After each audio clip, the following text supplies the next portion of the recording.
Yo, what's going on guys? Arekkz here. Welcome back to another video for Monster Hunter Rise, and in this one we are talking about the Sword and Shield. Today of course was all about Sword and Shield and Hammer, and your boy's favourite weapon is the SNS, so we had to start with this one. And honestly, there is so much cool stuff in this. All these weapon videos have been pretty exciting, but yo, Sword and Shield, it was already damn powerful in Iceborne, and oh my gosh, some of these changes, they look wild. So let's not waste any time. Of course, if you guys do enjoy this, a like would be super appreciated, and keep it locked because we've still got plenty more weapons to talk about. But to begin with, in the initial introduction montage, we do of course see that Perfect Rush is making a return, which honestly I'm super happy about. I loved Perfect Rush. It was super powerful, but it was also just super stylish.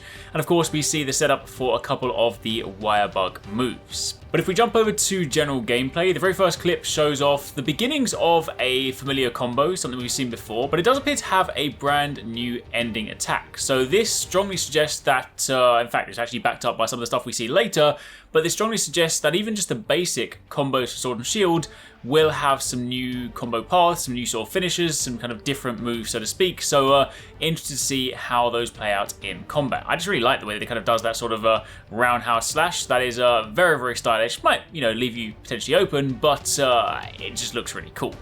However, what's really exciting is if we jump over to the second shot. Now this is, there's quite a lot to unpack here, so I want to sort of play this through kind of slowly. You'll see initially there is a blue flash, which is almost kind of like a guard point for the Sword and Shield, which I am so happy about. I have wanted Sword and Shield to have guard points for a very long time. I mean, it's not exactly the same as, say, like the Charge Blade or anything like that. It's not like timed by perfectly drawing into the Sword and Shield, but what we see here is the Hunter is guarding, crouching and moving forward, that kind of sort of position, that stance you very rarely use as a Sword and Shield user.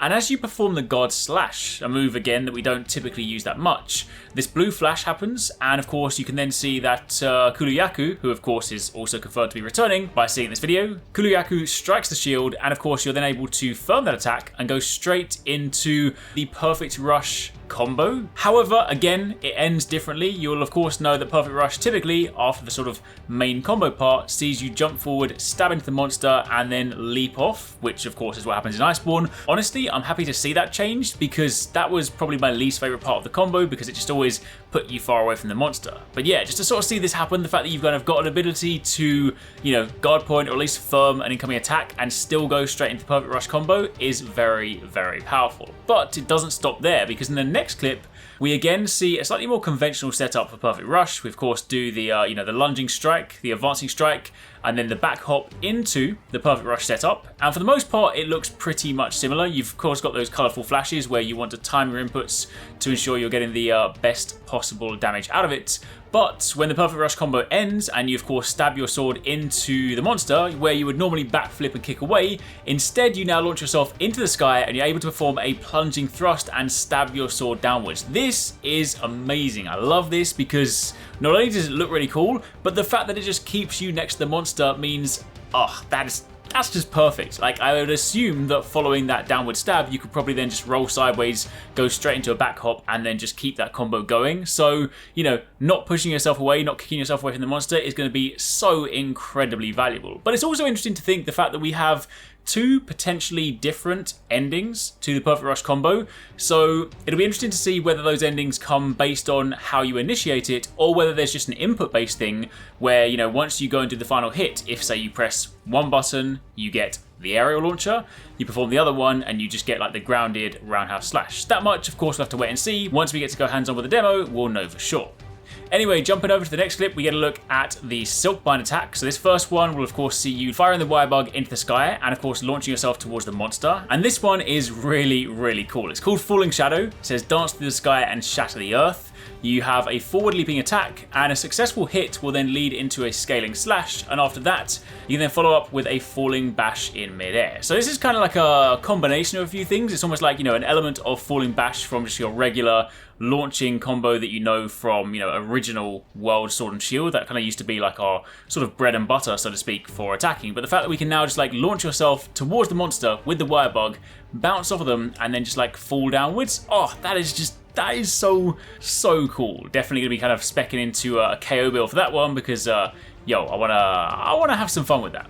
But if we then turn our attention to the other move, the Windmill, we've seen this one shown off in gameplay before, but we get a little bit of information on this one. So the Windmill is a silkbind attack that uses iron silk to swing the sword around for continuous damage, whilst also protecting the hunter during the initial swing. So during the setup, you have that invulnerability, which again, I kind of made this reference before, where if you liken it to, say, the Round Force from Generations, that was of course the move where, you know, when you initiated it, you were temporarily invulnerable, so you could actually strategically use Round Force to basically avoid taking damage. So it appears you can do the same with the Windmill attack. But that for the time being, my friends, is a look at the Sword and Shield. Honestly, I am so incredibly excited for this one. I just love Sword and Shield. It's a cool weapon. It's a lot of fun. I know everyone's got their favorites, but I have just always enjoyed using this weapon. And to see some like additions, some improvements to Perfect Rush, which was already crazy powerful, oh my goodness. Capcom, thank you very much. But anyway, that's it for the time being. Again, be sure to keep it locked. We've still got the hammer to talk about, which is also incredibly exciting. That'll be on the channel a little bit later on today.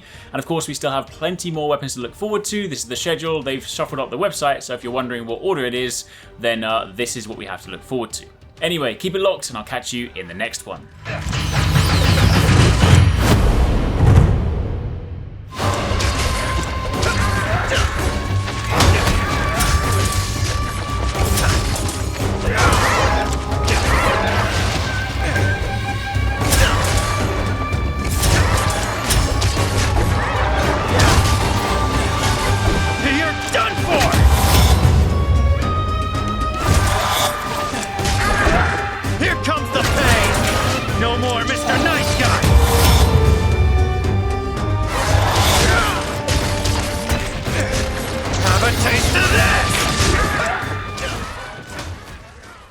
Thanks so much for watching, guys. I hope you enjoyed that video. Don't forget, if you haven't already done so, you can join the Arekkz Gaming Discord. We've got an awesome community over there with so many different channels for you to chat loads of different topics and different games.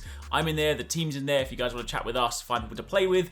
It's just in general a great place to be. And of course, if you enjoyed this video, don't forget to turn on those notifications so you don't miss any of our future uploads.